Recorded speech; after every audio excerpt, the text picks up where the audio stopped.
This is where my parents used to bring us at Christmas, and we got to come through the store, and it was always just amazing as a kid. And I feel sad that it's not going to be here anymore.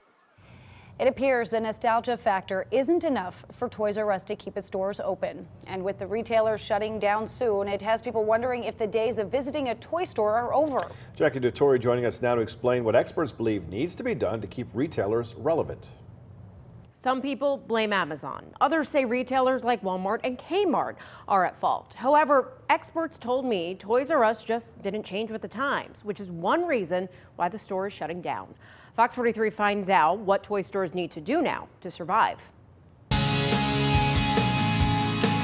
don't want to grow up. I'm a Toys R Us kid. It appears those kids did grow up and found somewhere else to shop. Ever since Toys R Us filed for bankruptcy last year and most recently announced it would be closing stores, some Toys R Us kids are feeling nostalgic. This is where my parents used to bring us at Christmas, and we got to come through the store, and it was always just amazing as a kid. And I feel sad that it's not going to be here anymore. An assistant professor at Elizabethtown College says nostalgia isn't enough to save the store. Their sentiment is not enough to actually go visit the store and buy things, otherwise Toys R Us would not have been in trouble. Dmitry Krichevsky believes Toys R Us made some bad financial decisions, like owing billions of dollars in debt after a 2005 buyout.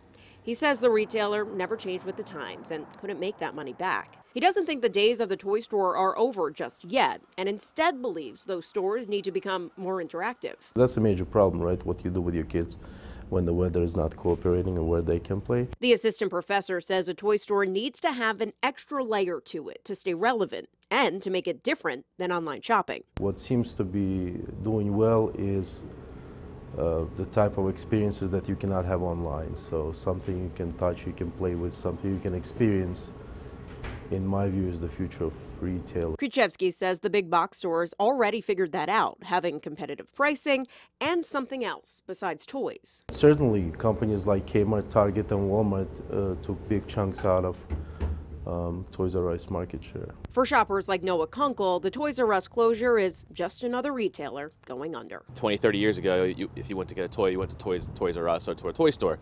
Now a lot of other stores are incorporating toys into their departments. People who are waiting for those Toys R Us sales don't have to wait much longer.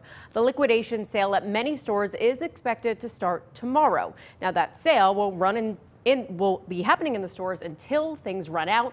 Experts believe most of the stores will shut down in June. The company has announced it will cancel all in-store events, including the annual Easter egg hunt.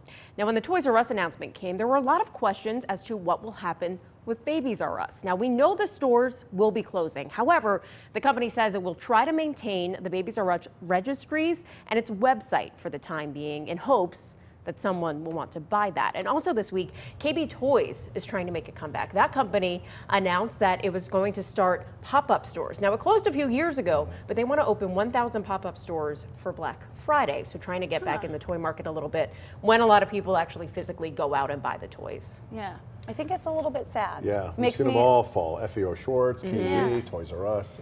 And it's again because none of them really moved away from just selling toys. Yeah. And a lot of them, like FAO Schwartz, they had the big store in New York City, which is a lot of money for keeping that space. But there wasn't an area for the kids to go play with all the toys and then buy them. And that's what the assistant professor at Elizabethtown said would help these stores. Have an interactive experience, and maybe you can get the kids and the parents there to physically buy it there. Now, a lot of places are going to online shopping, obviously. So now when do the kids get to play with the toys if it's all happening online? So that'll be the next And it requires a lot more reading, because you think you may be ordering a figure this big, and all of a sudden it comes in bitty bitty.